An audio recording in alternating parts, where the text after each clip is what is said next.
Hello everyone. നമ്മളുടെ തോട്ട്സിനെയും ഇമോഷൻസിനെയും ആക്ഷൻസിനെയും ഒക്കെ control ചെയ്യുന്ന ഒരു സൈലന്റ് പവർ ഹൗസ് ആണ് നമ്മളുടെ സബ് കോൺഷ്യസ് മൈൻഡ് എന്ന് പറയുന്നത്.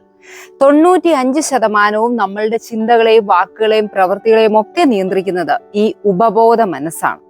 സബ് കോൺഷ്യസ് മൈൻഡിന്റെ പവർ ഉപയോഗിച്ച് എങ്ങനെ നമ്മൾ ആഗ്രഹിക്കുന്ന കാര്യങ്ങൾ അല്ലെങ്കിൽ നമ്മൾ നേടണമെന്ന് ആഗ്രഹിക്കുന്ന ഗോള് നമ്മുടെ ലൈഫിൽ നേടിയെടുക്കാമെന്നുള്ള കാര്യങ്ങൾ ഇന്നത്തെ വീഡിയോയിലൂടെ നമുക്ക് നോക്കാം. ഒരു ഗോള് നേടണമെന്ന് നമ്മൾ ആഗ്രഹിച്ചാൽ അതിന്റെ പിന്നിൽ ഒരുപാട് ഫാക്ടേഴ്സിനെ നമ്മൾ ശ്രദ്ധിക്കേണ്ടതായിട്ടുണ്ട് അല്ലെ. അതിൽ നമ്മളുടെ കഠിന അധ്വാനമുണ്ട്, പോകേണ്ടതായിട്ടുള്ള വഴികളൊക്കെ നമ്മൾ കൃത്യമായിട്ട് പാലിക്കേണ്ടതായിട്ടുണ്ട്. എന്നാൽ ഇതൊക്കെയും ചെയ്താൽ ചില വ്യക്തികൾ പറയുന്നത് നമ്മൾ കേട്ടിട്ടുണ്ട്, ഞാൻ നന്നായി അധ്വാനിക്കുന്നുണ്ട് പക്ഷെ ആഗ്രഹിക്കുന്നിടത്തൊന്നും എനിക്ക് എത്തിപ്പെടാൻ സാധിക്കുന്നില്ല. എന്തുകൊണ്ടാണ് അങ്ങനെ നമുക്ക് നമ്മുടെ ഗോൾ അച്ചീവ് ചെയ്യുന്നതിന് പ്രമുഖമായിട്ടുള്ള അല്ലെ ഒരു പ്രധാനമായിട്ടുള്ള തടസ്സം ഉണ്ടാകുന്നതെന്ന് ചോദിച്ചാൽ, നമ്മളുടെ തോട്ട്സ്, ഇമോഷൻസ്, ആക്ഷൻസ് ഇതൊക്കെ നമുക്ക് ഒരേ അലൈൻമെന്റിൽ കൊണ്ടുവരാൻ സാധിച്ചെങ്കിൽ മാത്രമേ നമുക്ക് നമ്മുടെ ലൈഫിൽ വിജയിക്കാൻ സാധിക്കൂ. ഇങ്ങനെ ഈ കാര്യങ്ങളെയൊക്കെയും നമുക്ക് ഒരേ ഒരു പാത്തിലേക്ക് കൊണ്ടുവരാൻ അല്ലെ ഒരേപോലെ കൊണ്ടുവരാൻ സാധിച്ചാൽ സബ് കോൺഷ്യസ് മൈൻഡിനെ നമുക്ക് കൺട്രോൾ ചെയ്യാൻ സാധിക്കും. ഈ സബ് കോൺഷ്യസ് മൈൻഡിന്റെ പവർ ഉപയോഗിച്ചുകൊണ്ട് നമ്മൾ ആഗ്രഹിക്കുന്ന കാര്യങ്ങൾ അല്ലെ ജീവിത വിജയം നേടാനായിട്ട് നമുക്ക് സാധിക്കും. എങ്ങനെ നമുക്ക് നമ്മുടെ സബ് കോൺഷ്യസ് മൈൻഡിനെ റീപ്രോഗ്രാം ചെയ്യാമെന്ന് നോക്കാം.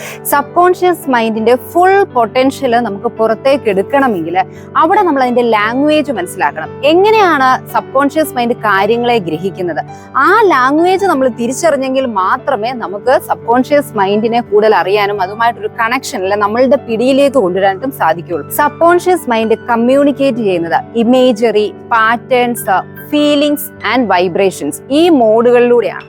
അതുകൊണ്ട് തന്നെ നമുക്ക് ഈ ഒരു അസസിലേക്ക് എത്താൻ സാധിച്ചെങ്കിൽ മാത്രമേ സബ് കോൺഷ്യസ് മൈൻഡിനെ റീപ്രോഗ്രാം ചെയ്തെടുക്കാൻ സാധിക്കൂ.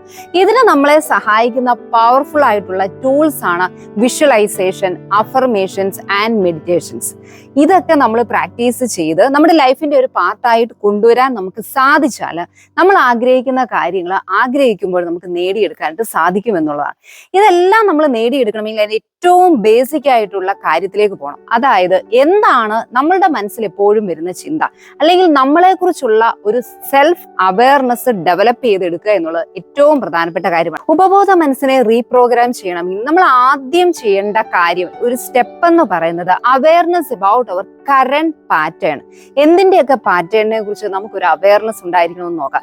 നമ്മളുടെ ചിന്തകൾ, നമ്മളുടെ തോട്ട്സ്, ബിഹേവിയർ ആൻഡ് ഇമോഷൻസ്, ഇതിനെക്കുറിച്ച് ആ ഒരു പാറ്റേണിനെ കുറിച്ച് നമുക്ക് വ്യക്തമായിട്ടുള്ള ഒരു ധാരണ ഉണ്ടായിരിക്കണം എന്നുള്ളതാണ്. പലപ്പോഴും നമ്മളിൽ പലർക്കും നമ്മളുടെ ചിന്തകൾ ഏത് തരത്തിലുള്ളതാണ് അല്ലെങ്കിൽ നമ്മുടെ ഇമോഷൻസ് ഏറ്റവും കൂടുതൽ നമുക്ക് ഏത് തരത്തിലുള്ളതാണ് എന്നൊന്നും ഉള്ള ഒരു തിരിച്ചറിവില്ല. അതുകൊണ്ട് തന്നെ പലപ്പോഴും നമുക്ക് എങ്ങനെയാണ് നമ്മുടെ ലൈഫിലെ ഓരോ ലക്ഷ്യങ്ങളിലേക്കും മുമ്പോട്ട് പോകേണ്ടതിനെ കുറിച്ചും അല്ലെങ്കിൽ എവിടെയൊക്കെയാണ് ബ്ലോക്ക് വരുന്നതെന്നും തിരിച്ചറിയാൻ സാധിക്കുന്നില്ല. അതുകൊണ്ട് തന്നെ നമ്മൾ ആദ്യം ചെയ്യേണ്ടത് നമ്മളെ കുറിച്ച് തന്നെ നമുക്കൊരു അവയർനെസ് ഡെവലപ്പ് ചെയ്യുക. അതിന് വേണ്ടിയിട്ട് നമുക്ക് കുറഞ്ഞത് 1 മാസമെങ്കിലും നമ്മളെ തന്നെ ഒന്ന് ഒബ്സർവ് ചെയ്യാണ്ട് തയ്യാറാവുക. അതായത് എപ്പോഴും നമ്മളുടെ മനസ്സിലേക്ക് ഏത് തരത്തിലുള്ള ചിന്തകളാണ് കടന്നു വരുന്നതെന്ന് ഒന്ന് മനസ്സിലാക്കാൻ ശ്രമിക്കുക. അതോടൊപ്പം കഴിയുമെങ്കിൽ ആ ഒരു മെയിൻ പോയിന്റ്, ഒരുപാടൊന്നും എഴുതാൻ സാധിച്ചില്ല എങ്കിലും എപ്പോഴും നെഗറ്റീവ് ആണോ വരുന്നത്, അല്ലെ ഏത് കാര്യത്തിനും അതിന്റെ ചെയ്യുമ്പോൾ എപ്പോഴും അതിന്റെ വേസ്റ്റ് ആയിട്ടുള്ളതൊന്നും എന്നെ കൊണ്ട് പറ്റില്ല എന്നുള്ള ചിന്തകളാണോ വരുന്നത്, എന്ത് തരത്തിലുള്ള ചിന്തകളാണ് നിങ്ങൾക്ക് വരുന്നത് എന്നുള്ളതിൽ നിങ്ങൾ ഫോക്കസ് ചെയ്യണം. അതോടൊപ്പം നിങ്ങളുടെ ബിഹേവിയർ എങ്ങനെയാണ് എന്നുള്ളതിൽ ഫോക്കസ് ചെയ്യണം. നിങ്ങളുടെ ഇമോഷൻസ്, ചില വ്യക്തികൾക്ക് എന്ത് കേട്ടാലും സങ്കടമാണ്, ചിലർക്ക് എന്ത് കേട്ട് കഴിഞ്ഞാലും ആകെ നിരാശയാണ്. നമ്മളുടേതായിട്ടുള്ള ഒരു അവയർനെസ്, നമ്മൾ ഒരു സെൽഫ് അവയർനെസ് ഈ പറയുന്ന മേഖലകളിലെല്ലാം തന്നെ നമുക്ക് ഉണ്ടാക്കിയെടുത്തെങ്കിൽ മാത്രമേ നമുക്ക് നമ്മുടെ ഉപബോധ മനസ്സിനെ റീപ്രോഗ്രാം ചെയ്തെടുക്കാൻ സാധിക്കൂ. ഇപ്പോഴെന്താണ് നമുക്കുള്ളത് അല്ലെ നമ്മളായിരിക്കുന്ന അവസ്ഥ അറിഞ്ഞെങ്കിൽ മാത്രമേ പുതിയതും നല്ലതുമായതിലേക്ക് നമുക്ക് പോകാനായിട്ട് സാധിക്കൂ എന്നുള്ളതാണ്. അങ്ങനെ നമ്മളെ കുറിച്ച് ഒരു തിരിച്ചറിവ് നമ്മൾ ഉണ്ടാക്കിയെടുക്കുക. പലപ്പോഴും പല വ്യക്തികളെയും നയിക്കുന്ന ഒരു പ്രധാനപ്പെട്ട ഒരു ഘടകം എന്ന് പറയുന്നത് എന്ത് കാര്യത്തിലും നെഗറ്റീവ് മാത്രമാണ്. ഏതൊരു നല്ല കാര്യം ചെയ്യണമെന്ന് നമ്മൾ മനസ്സിൽ വിചാരിച്ചാലും അല്ലെ ഒരു ലക്ഷ്യമൊക്കെ സെറ്റ് ചെയ്ത് മുമ്പോട്ട് പോകണമെന്ന് കരുതിയാലും നെഗറ്റീവ് ചിന്തകളാണ് അല്ലെങ്കിൽ സംശയമാണ് നമ്മളെ പലപ്പോഴും മുന്നിൽ നിർത്തി നയിക്കുന്നതെന്ന് വേണമെങ്കിൽ പറയാം. ഇങ്ങനെ ഒരു അവയർനെസ് നമ്മൾ ഡെവലപ്പ് ചെയ്തെടുത്തു കഴിഞ്ഞാൽ നമ്മൾ ചെയ്യേണ്ട നെക്സ്റ്റ് സ്റ്റെപ്പ് എന്ന് പറയുന്നത് അഫർമേഷൻസ് പ്രാക്ടീസ് ചെയ്യുക എന്നുള്ളത് തന്നെയാണ്. നമ്മളുടേതായിട്ടുള്ള ചിന്തകളെയും നമ്മളുടേതായിട്ടുള്ള ബിഹേവിയറിനെ ഒക്കെ മോഡിഫൈ ചെയ്തെടുക്കാനായിട്ട് അല്ലെങ്കിൽ റീപ്രോഗ്രാം ചെയ്തെടുക്കാനായിട്ട് നമ്മളെ സഹായിക്കുന്ന ഏറ്റവും പ്രധാനപ്പെട്ട ഒരു കാര്യം തന്നെയാണ് പോസിറ്റീവ് ആയിട്ടുള്ള അഫർമേഷൻസ് പറയുക എന്നുള്ളത്. പലപ്പോഴും അഫർമേഷൻസ് പറയുക എന്ന് പറയുമ്പോൾ നമ്മളുടെ ഉള്ളിൽ നമുക്ക് പലപ്പോഴും നല്ല നല്ല കാര്യങ്ങൾ നമ്മളെ കുറിച്ച് പറയുമ്പോൾ ഞാൻ കോൺഫിഡന്റ് ആണ്, അല്ലെ എനിക്ക് ചെയ്യാൻ സാധിക്കും, എന്റെ ലക്ഷ്യങ്ങൾ നേടിയെടുക്കാൻ സാധിക്കും എന്നൊക്കെ പറയുമ്പോൾ പലപ്പോഴും പല വ്യക്തികളുടെ ഉള്ളിൽ അത് പറയാൻ തുടങ്ങുമ്പോഴുള്ള ഏറ്റവും വലിയ ഒരു സംശയം എന്ന് പറയുന്നത് എന്നെ കൊണ്ട് ഇത് സാധിക്കുമോ, അല്ലെങ്കിൽ ഞാൻ ഈ പറയുന്നത് ഒരിക്കലും നടക്കാത്ത കാര്യമാണ് എന്നുള്ള ചിന്തകളായിരിക്കും. പക്ഷെ നമ്മളൊരു അല്പം ക്ഷമ കാണിച്ചാൽ ഇതിനെ ഓവർകം ചെയ്യേണ്ടത് നമുക്ക് സാധിക്കും എന്നുള്ളതാണ്. കാരണം നമ്മുടെ ഉള്ളിൽ എപ്പോഴും ഉള്ള ചിന്ത ഞാൻ കോൺഫിഡന്റ് അല്ല, അല്ലെങ്കിൽ എനിക്ക് ഒരിക്കലും ഒരു എക്സാമിനോ ഇന്റർവ്യൂവിനോ പാസ്സാകാൻ സാധിക്കില്ല എന്നുള്ളതാണ് എങ്കിൽ നമ്മൾ ആ ഒരു കാര്യത്തെ, ആ ഒരു നെഗറ്റീവായിട്ടുള്ള നമ്മളുടെ ആ ചിന്തേനെ മാറ്റി നമ്മൾ പോസിറ്റീവായിട്ടുള്ള കാര്യം പറയുമ്പോൾ സ്വാഭാവികമായിട്ടും നമ്മളുടെ ഉള്ളിൽ ഒരു സംശയം തോന്നും എന്നുള്ളതാണ്. പക്ഷെ അതിനെ ഒക്കെ നമ്മൾ ഓവർകം ചെയ്യാൻ നമുക്ക് സാധിക്കും, ആവർത്തിച്ച് പറയുക എന്നുള്ളതാണ്. അങ്ങനെ നമ്മൾ ഒരു ശീലം ഡെവലപ്പ് ചെയ്തെടുത്തു കഴിഞ്ഞാൽ നമ്മളുടെ ഈ നെഗറ്റീവായിട്ടുള്ള എന്ത് കാര്യത്തെക്കുറിച്ചും പറയുന്ന ഒരു സ്വഭാവം മാറ്റിയെടുക്കാണ്ട് നമുക്ക് സാധിക്കും എന്നുള്ളതാണ്. നമ്മൾ എന്ത് ചിന്തിക്കുന്നോ അതായിട്ടാണ് നമ്മൾ മാറുന്നത് എന്നാണ് പറയുന്നത്, അല്ലെ? ഒരു ഇന്റർവ്യൂവിന് പോകുന്നതിന് മുമ്പ് ഇതിന് ഞാൻ പോയിട്ട് ഒരു കാര്യവും ഇല്ല എന്ന് പറഞ്ഞു പോയിട്ടുള്ളതിൽ എത്ര പേര് ജയിക്കും? ഒരിക്കലും ഒരാൾക്ക് പോലും അവിടെ പാസ്സാകാൻ സാധിക്കില്ല, അല്ലെ? അവിടെ എത്ര പേരുണ്ടെങ്കിലും എനിക്ക് എന്നാൽ കഴിയും വിധം പെർഫോം ചെയ്യാനായിട്ടല്ല, എനിക്ക് നന്നായി പെർഫോം ചെയ്യാൻ സാധിക്കും എന്ന് പറഞ്ഞ് പോകുന്ന വ്യക്തികൾക്ക് മാത്രമേ വിജയിക്കാൻ സാധിക്കൂ എന്നുള്ളതാണ്. ഇത് തന്നെയാണ് നമ്മൾ പോസിറ്റീവ് അഫർമേഷൻസ് യൂസ് ചെയ്യണം എന്ന് പറയുന്നതിന്റെയും പ്രാധാന്യം എന്ന് പറയുന്നത്. ഇനി നമുക്ക് അടുത്ത് ചെയ്യാൻ സാധിക്കുന്ന കാര്യം എന്ന് പറയുന്നത് വിഷ്വലൈസേഷൻ ആണ്. വിഷ്വലൈസേഷനും നമ്മുടെ സബ് കോൺഷ്യസ് മൈൻഡിനെ റീപ്രോഗ്രാം ചെയ്യുന്നതിൽ ഒരു പ്രധാനപ്പെട്ട പങ്ക് വഹിക്കുന്നുണ്ട്. എങ്ങനെയാണ് വിഷ്വലൈസ് ചെയ്യേണ്ടത്? അവിടെയും ഒരുപാട് സംശയങ്ങൾ പൊതുവിൽ ആളുകൾ പറയാറുണ്ട്. വിഷ്വലൈസ് ചെയ്യുക എന്ന് പറയുമ്പോൾ നമുക്ക് ഏറ്റവും ആവശ്യമുള്ള, അല്ലെ നമ്മുടെ ലൈഫിൽ നമുക്ക് വേണമെന്ന് ആഗ്രഹിക്കുന്ന എന്തെങ്കിലും ഒരു കാര്യം നമ്മൾ മനസ്സിലേക്ക് കൊണ്ടുവരിക. ചിലപ്പോൾ അത് നല്ലൊരു ജോലിയായിരിക്കാം, നല്ല സമൂഹത്തിൽ ഒരു നല്ല പൊസിഷൻ ആയിരിക്കാം, നല്ലൊരു വീടായിരിക്കാം. എങ്ങനെ നമ്മൾ ആ ഒരു കാര്യത്തെ വിഷ്വലൈസ് ചെയ്യും? ഏറ്റവും നന്നായി വിഷ്വലൈസ് ചെയ്തെങ്കിൽ മാത്രമേ നമുക്ക് ആ ഒരു കാര്യം ഏറ്റവും എഫക്റ്റീവായിട്ട് നമുക്കത് നേടിയെടുക്കാനായിട്ട് സാധിക്കൂ എന്നുള്ളതാണ്. ഒരു കാര്യം വിഷ്വലൈസ് ചെയ്യണം. ഇപ്പൊ ഉദാഹരണത്തിന് നിങ്ങൾക്ക് നിങ്ങളുടെ ഒരു ഏറ്റവും വലിയ ആഗ്രഹം എന്ന് പറയുന്നത് ഒരു സ്വപ്ന ഭവനമാണ്, നല്ല ഒരു വീടാണ് നിങ്ങളുടെ മനസ്സിലെ ഏറ്റവും വലിയ, എൻ്റെ ജീവിതത്തിലെ ഏറ്റവും വലിയ ആഗ്രഹം എന്ന് കരുതുക. അതിനെ നിങ്ങൾ വിഷ്വലൈസ് ചെയ്യണം. എങ്ങനെ വിഷ്വലൈസ് ചെയ്യാനായിട്ട് സാധിക്കും?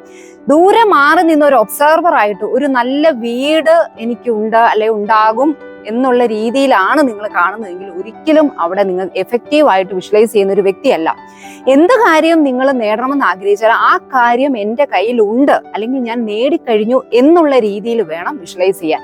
നിങ്ങളുടെ സെൻസ് ഓർഗൻസ് എല്ലാം തന്നെ നിങ്ങൾ യൂസ് ചെയ്ത് നിങ്ങളുടെ പൂർണ്ണമായും ശ്രദ്ധ കൊടുത്തുകൊണ്ട് നിങ്ങളുടെ ചിന്തകളെ, ഫീലിങ്സെ എല്ലാത്തിനെയും നിങ്ങൾ കോർഡിനേറ്റ് ചെയ്തുകൊണ്ട് വന്നെങ്കിൽ മാത്രമേ നിങ്ങളുടെ വിഷ്വലൈസേഷൻ നിങ്ങൾക്ക് എഫക്റ്റീവ് ആയിട്ട് ചെയ്യാൻ സാധിക്കൂ.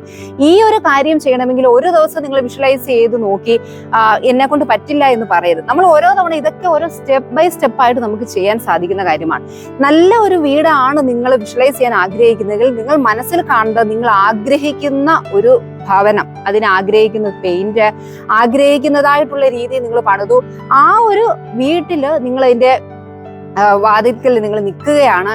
ആ ഒരു സമയത്ത് നിങ്ങൾ ചുറ്റിനും നോക്കുന്നു, നല്ല കാറ്റ് വീശുന്നു, അല്ലെങ്കിൽ നല്ല ഒരു പ്ലസന്റ് ആയിട്ടുള്ള ഒരു എൻവയോൺമെന്റ് നിങ്ങൾ ഫീൽ ചെയ്യുക. അതൊക്കെയാണ് അതിന്റെ ഇമ്പോർട്ടൻസ് എന്ന് പറയുന്നത്. വിഷ്വലൈസേഷൻ എന്ന് പറയുമ്പോൾ അവിടെ നമ്മുടെ കംപ്ലീറ്റ് ആയിട്ടുള്ള ഇൻവോൾവ്മെന്റിന് ഒരുപാട് പ്രാധാന്യമുണ്ട്. അതിനുശേഷം നിങ്ങൾ വീട്ടിലെ ഓരോ മുറികളിലേക്കും കയറുകയാണ്. ആ ഓരോ മുറിയെയും നിങ്ങൾ മനസ്സിൽ കാണുക എന്നുള്ളതാണ്. അതിന്റെ ഓരോ മുക്കും മൂലയും നിങ്ങൾ ആഗ്രഹിച്ച രീതിയിലാണ് ആ വീടിൻ്റെതെന്ന് നിങ്ങളോട് തന്നെ പറഞ്ഞ് ഓരോ ഭാഗത്തെയും പ്രത്യേകതകൾ പറഞ്ഞ് ആ ഒരു സന്തോഷം, ആ ഒരു ഇമോഷനും നിങ്ങൾ ഫീൽ ചെയ്യണം. ഒരുപാട് നമ്മൾ ആഗ്രഹിച്ച ഒരു കാര്യം നമ്മുടെ കൈ കിട്ടുമ്പോൾ നമുക്ക് ഒരുപാട് സന്തോഷം തോന്നും. ആ ഒരു സന്തോഷം വിഷ്വലൈസേഷനിലും നിങ്ങൾക്ക് കൊണ്ടുവരാൻ സാധിച്ചു കഴിഞ്ഞാൽ നിങ്ങൾ ആ ഒരു ടെക്നിക്കിൽ വിജയിച്ചു എന്ന് പറയാം. ഇനിയും മൂന്നാമത്തെ നമ്മുടെ റീപ്രോഗ്രാമിങ്ങിന് സഹായിക്കുന്ന ഒരു സ്റ്റെപ്പ് എന്ന് പറയുന്നത് മെഡിറ്റേഷൻ ആണ്. മെഡിറ്റേഷന് നമ്മൾ കറക്റ്റ് തെറ്റായിട്ട് ചെയ്യാൻ തയ്യാറായി കഴിഞ്ഞാൽ, അത് നമ്മൾ ഒരു ഡെയിലി റുട്ടീനായിട്ട് ചെയ്യേണ്ട രീതിയിൽ നമ്മൾ ചെയ്തു കഴിഞ്ഞാൽ നമുക്ക് നമ്മുടെ സബ് കോൺഷ്യസ് മൈൻഡിനെ നമ്മുടെ കൺട്രോളിലേക്ക് കൊണ്ടുവരാനായിട്ട് സാധിക്കും. ഇങ്ങനെ നമ്മൾ ചെയ്യേണ്ടതായിട്ടുള്ള കാര്യങ്ങൾ ഞാൻ നേരത്തെ പറഞ്ഞതുപോലെ പോസിറ്റീവ് അഫർമേഷൻസ്, വിഷ്വലൈസേഷൻ, മെഡിറ്റേഷൻ, ഇത് മൂന്നും വളരെ പവർഫുൾ ആയിട്ടുള്ള ടൂളാണ്. ഇത് മൂന്നും നമ്മൾ ഡെയിലി പ്രാക്ടീസ് ചെയ്യുക എന്നുള്ളതാണ്. കൺസിസ്റ്റൻസി എന്ന് പറയുന്നതിന് ഒരുപാട് പ്രാധാന്യമുണ്ട്. സബ് കോൺഷ്യസ് മൈൻഡിന്റെ ഒരു ലാംഗ്വേജിനെ കുറിച്ച് പറഞ്ഞപ്പോൾ അതിൽ ഒരെണ്ണം ഞാൻ പറഞ്ഞത് റെപ്പറ്റീഷൻ ആണ്. ആവർത്തിച്ച് നമ്മൾ നേടേണ്ട കാര്യങ്ങളെ കുറിച്ച് അല്ലെ നമ്മുടെ സ്വപ്നങ്ങളെ കുറിച്ച് ഓർമ്മിപ്പിച്ചെങ്കിൽ മാത്രമേ ഉപബോധ മനസ്സ് അത് നേടിയെടുക്കാൻ നമ്മളെ സഹായിക്കൂ. അതുകൊണ്ട് തന്നെ വിഷ്വലൈസേഷൻ ആണെങ്കിലും പോസിറ്റീവ് അഫർമേഷൻസ് ആണെങ്കിലും മെഡിറ്റേഷൻ ആണെങ്കിലും സ്ഥിരതയോടെ നമ്മൾ എന്നും ചെയ്യാനായിട്ട് ശ്രമിക്കുക എന്നുള്ളതാണ്. പലപ്പോഴും പല തടസ്സങ്ങളും നമുക്ക് വരും, ഒരുപാട് ഡിസ്ട്രാക്ഷൻസ് വരും. മെഡിറ്റേഷൻ ചെയ്യുമ്പോഴാണെങ്കിലും വിഷ്വലൈസേഷൻ ചെയ്യുമ്പോഴൊക്കെ ആണെങ്കിലും ഒരുപാട് ബ്ലോക്കുകൾ നമുക്ക് ഫീൽ ചെയ്യും. പക്ഷെ അതിനെല്ലാം ഓവർകം ചെയ്യാൻ എനിക്ക് സാധിക്കും എന്നുള്ള ഒരു വിശ്വാസത്തില് ക്ഷമയോടുകൂടി നമ്മൾ മുമ്പോട്ട് പോയി കഴിഞ്ഞാൽ നമ്മുടെ ലക്ഷ്യമായിരിക്കും നമ്മളുടെ എപ്പോഴും മുമ്പിൽ നിൽക്കുന്നത്. നമ്മുടെ ലൈഫിൽ എത്രമാത്രം ഒബ്സ്ട്രക്ഷൻസ് അല്ലെങ്കിൽ ചലഞ്ചസ് വന്നാലും, എനിക്ക് എന്ത് സംഭവിച്ചാലും അല്ലെങ്കിൽ എന്തൊക്കെ സ്ട്രഗിൾസ് എൻ്റെ മുമ്പിൽ വന്നാലും ഞാൻ നേടണമെന്ന് ആഗ്രഹിക്കുന്ന കാര്യം നേടുക തന്നെ ചെയ്യും എന്ന ഒരു മൈൻഡ് സെറ്റ് നമുക്ക് ഡെവലപ്പ് ചെയ്തെടുക്കാൻ എപ്പോൾ സാധിക്കുന്നോ അന്ന് നമ്മൾ ആഗ്രഹിക്കുന്ന വിജയം നേടിയെടുക്കാനായിട്ട് നമ്മൾ സാധിക്കും. അതിന് നമ്മുടെ സബ് കോൺഷ്യസ് മൈൻഡ് നമ്മളെ സഹായിക്കുകയും ചെയ്യും. Be happy, be confident.